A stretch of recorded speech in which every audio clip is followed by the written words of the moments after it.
Hello dear students, इस lecture में हम बात करेंगे एक्सरसाइज जो आपकी 2.1 10th क्लास की एनसीईआरटी बोर्ड, द्विघात बहुपदों के शून्यंकों और गुणांकों में संबंध। कि द्विघात बहुपद के शून्यंकों और गुणांकों में किस तरह की रिलेशनशिप उनमें होती है, कैसा आपस में संबंध होता है, इसका हम इस वीडियो में अध्ययन करेंगे, स्टडी करेंगे हम। तो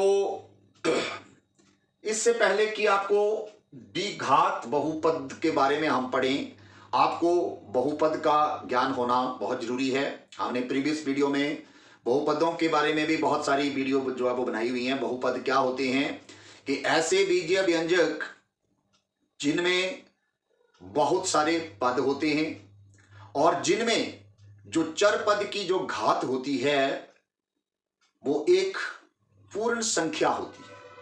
ठीक है, ऐसे जो हमारे पास बीजीय व्यंजक होते हैं उनको हम बहुपद कहते हैं, जिनमें बहुपद की घात जो है वो एक पूर्ण संख्या होती है। फिर हमने बहुपदों का जो वर्गीकरण किया था भुजाओं उसकी पदों के आधार पर और उसकी डिग्री, उसकी घात, उसकी शक्ति के आधार पर। पदों के आधार पर आपने पढ़े थे एक पदी, द्विपदी, त्रिपदी, जिनको हम इंग्लिश में मोनोमियल, बाइनोमियल और ट्राइनोमियल बोलते हैं। ये हिंदी में हम वीडियो कर रहे हैं क्योंकि बहुत सारे जो कुछ एक सब्सक्राइबर थे उन्होंने ये कमेंट किया कि आप हिंदी में भी वीडियो बनाओ 10th क्लास की, तो हम ये प्रयास कर रहे हैं हिंदी में भी। तो हम एक्सरसाइज 2.1 जिसमें 10th क्लास की जो दिया गया है द्विघात बहुपदों के बारे में दिया गया है, तो द्विघात बहुपदों के बारे में पढ़ेंगे हम। द्विघात बहुपद होता क्या है ये आप पहले पढ़ चुके हैं कि ऐसा बहुपद जिसकी चर पद की सबसे बड़ी घात 2 होती है और जो इस तरह का होता है ax² plus bx plus c, इस तरह का जो हमारे पास बहुपद होगा, स्पेशली एक चर पद में ही होता है, ये 2 चर पद में नहीं हो सकता। तो ऐसा जो बहुपद होगा उसको हम बोलते हैं द्विघात बहुपद। और इसमें चर पद की देखिए सबसे बड़ी घात 2 है और जो ax² bx प्लस c, ये a b और c, a जो है वो x² का गुणांक है, b जो है वो x का गुणांक है और c जो है यहां पर अचर पद है। अचर पद, कांस्टेंट टर्म जो है वो है यहां पर। तो हम इन द्विघात बहुपदों के यहां पर शून्यकों और गुणांकों में संबंध स्थापित करेंगे। अब गुणांक तो मैंने आपको बता दिया कि गुणांक ये a b और c कांस्टेंट टर्म ये गुणांकों में आते हैं। और शून्यक क्या होता है? शून्यंक, शून्य मतलब 0 होता है कि ऐसा x का ऐसा मान जो इस बहुपद को शून्य बना देता है, 0 कर देता है, that is zeros of polynomial, या बहुपद का शून्यंक, उसको बोलते हैं हम बहुपद का शून्यंक। तो बहुपद के शून्यंक और गुणांकों में जो संबंध होता है वो हम जब शून्यांकों का योगफल और शून्यांकों का गुणनफल हम निकालते हैं तो उनमें जो है वो सामने आता है कि शून्यांकों का योगफल जो होता है, आपने इसमें ये फॉर्मूला याद रखना है कि शून्यांकों का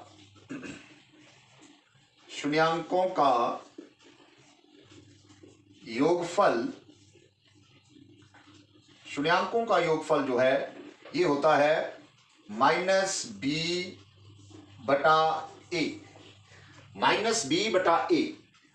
अगर हम इसको देखें तो ये माइनस बी क्या होता है, एक्स का गुणांक होता है, तो इस बी की जगह हम एक्स का गुणांक भी लिख सकते हैं, एक्स का गुणांक, और बटे में ये ए क्या है, ये एक्स स्क्वायर का गुणांक है, तो इस ए की जगह हम यहां पर नीचे एक्स स्क्वायर का गुणांक भी लिख सकते हैं। तो ये हमारा जो शून्यांकों का योगफल होता है। शून्यांक, अब शून्यांक है क्या, ये जो x की वैल्यूज होंगी, जो x के मान होंगे, जिनको हम ये द्विघात बहुपद है हमारे पास, तो द्विघात बहुपद में x की दो वैल्यू होती हैं।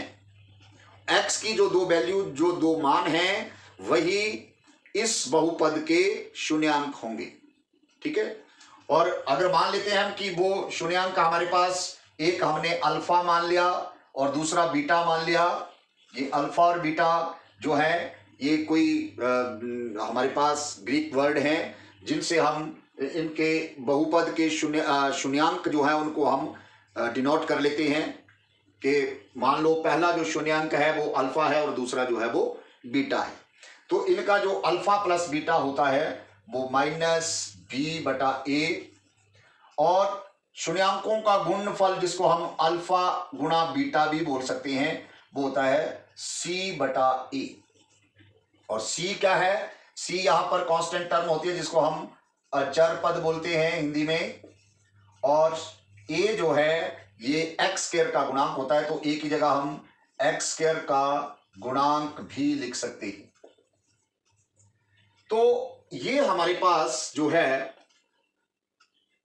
इनमें बहुपद के जो द्विघात बहुपद हमारे पास दिया गया है, इस बहुपद के शून्यांकों और गुणांकों में ये रिलेशनशिप होती है कि शून्यांकों का योगफल जो होता है वो किसके बराबर होता है, माइनस एक्स का गुणांक बटा एक्स स्क्वायर का गुणांक, और शून्यांकों का गुणनफल जो होता है गुणा अल्फा गुणा बीटा, ये सी बटा ए मतलब अचर पद बटा एक्स स्क्वायर का गुणांक। तो इसमें इस तरह से हमारे पास ये जो हमारी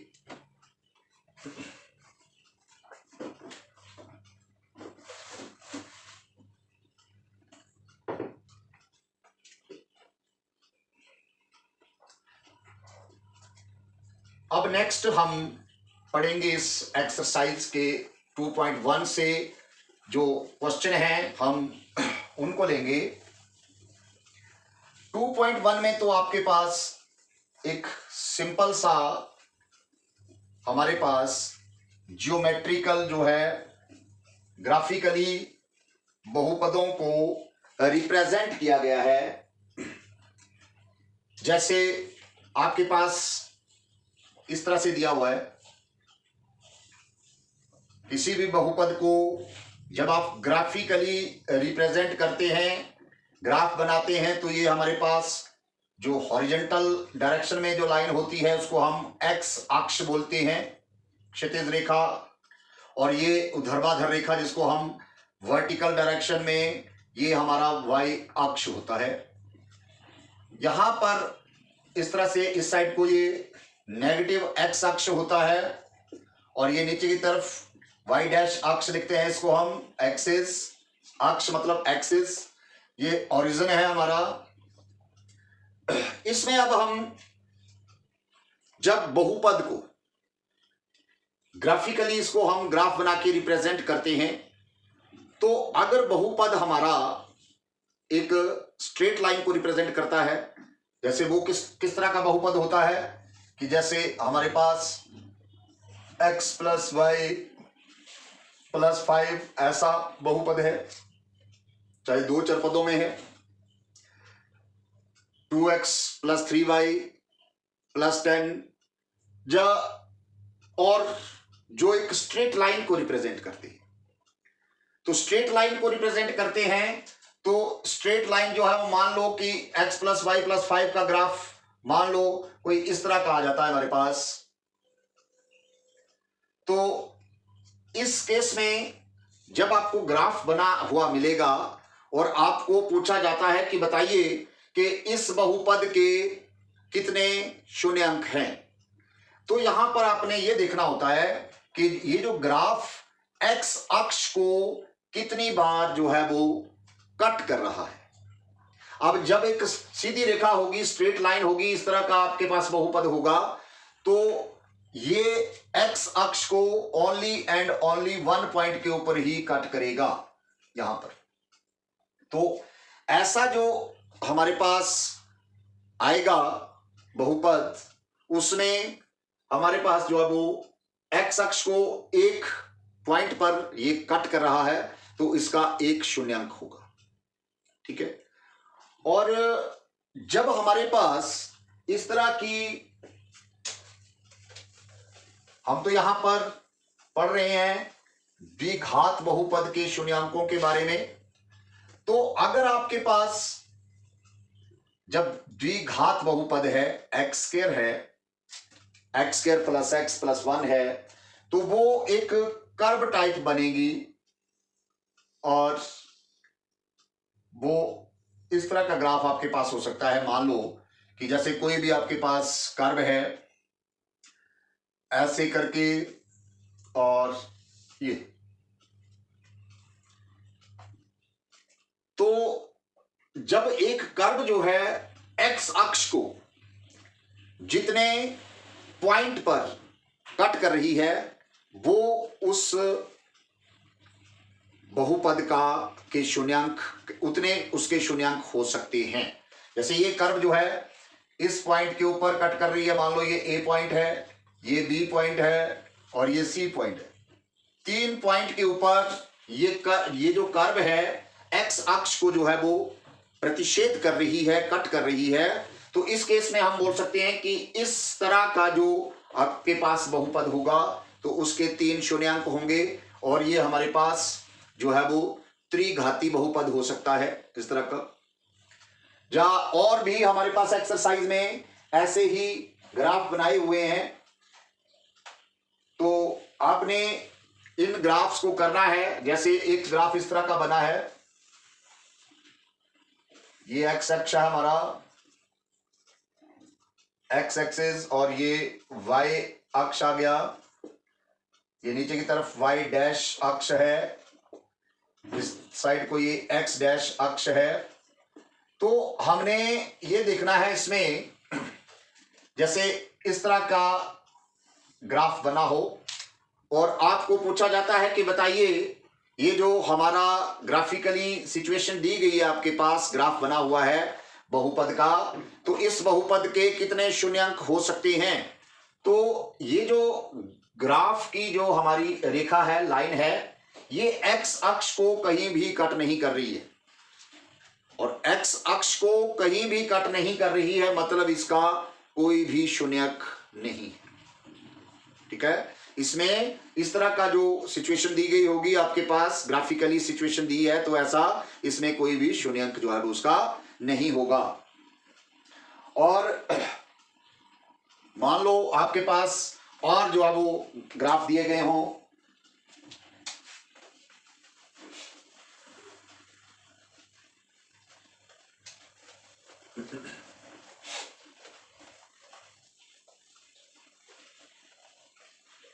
अगर आपके पास ऐसा ग्राफ दिया है,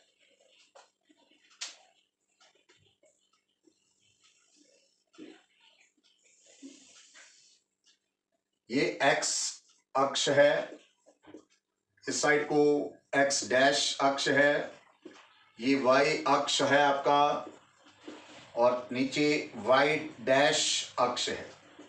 यहां मूल बिंदु होता है ओरिजिन। आपके पास ग्राफ दिया गया है इस तरह का, ऐसे, ऐसे और ये। तो अब आपने देखना है कि इस ग्राफ में ये जो हमारी कर्व बनी हुई है, एक स्ट्रेट सीधी रेखा नहीं है, ये हमारे पास एक कर्व है ये। तो ये आपने देखना है कि ये एक्स अक्ष को कितनी बार जो है वो कट कर रही है। एक्स अक्ष को यो 1, 2, 3 और 4 बार कट कर रही है, मतलब 4 पॉइंट्स के ऊपर ए, बी, सी और डी, ये पॉइंट्स अगर हम मान लेते हैं तो ये 4 पॉइंट्स के ऊपर जो है वो 4 बार एक्स एक्सिस को कट कर रही है। तो इसके शून्यांक कितने होंगे? 4 शून्यांक होंगे इसके। तो इस तरह से आपने जब भी आपके पास ग्राफिकली सिचुएशन दी गई होगी, द्विघात बहुपद को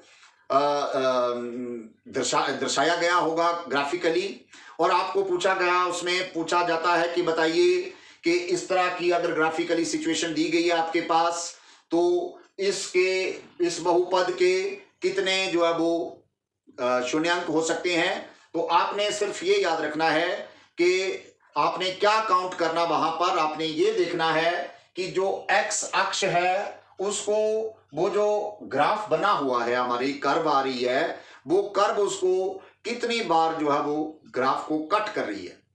जितनी बार उस एक्स अक्ष को, सिर्फ ओनली एक्स अक्ष की बात कर रहा हूं, वाई अक्ष की नहीं, एक्स अक्ष की बात, जितनी बार एक्स अक्ष को ये कर्व जो है वो कट कर रही है, उतने ही शून्यांक जो है वो उस बहुपद के होंगे।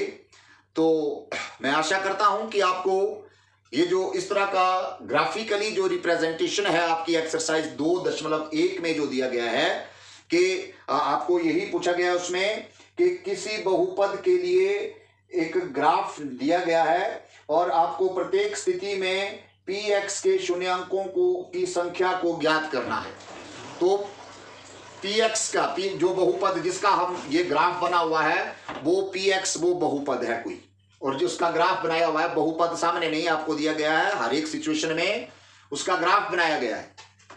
तो जब आपको ग्राफ दिया गया हो तो ग्राफ आपने ये चेक करना है कि एक्स अक्ष को ग्राफ जो है वो कितनी बार उसको कट कर रहा है, प्रतिच्छेद कर रहा है। जितनी बार उसको प्रतिच्छेद करता है उतने ही उस बहुपद के शून्यांक होते हैं। तो मैं आशा करता हूं कि आपको ये जो ग्राफिकली रिप्रेजेंटेशन थी एक्सरसाइज 2.1 में, ये आपको अच्छी तरह से समझ आ गई होगी। एक्सरसाइज इसकी नेक्स्ट वीडियो में हम एक्सरसाइज 2.2 करेंगे, जिसमें द्विघात बहुपद के शून्यांक कैसे निकालते हैं और फिर उन शून्यांकों का गुणांकों के साथ किस तरह का संबंध होता है वो हम नेक्स्ट वीडियो में दर्शाएंगे। तो मुझे आशा है कि आप इसको अच्छी तरह से समझ गए होंगे और आपको ये वीडियो पसंद भी आया होगा। अगर आपको ये वीडियो अच्छा लगा है तो आपने इसको लाइक करना है, शेयर करना है और चैनल पर अगर नए हो तो सब्सक्राइब भी करना है। Thank you.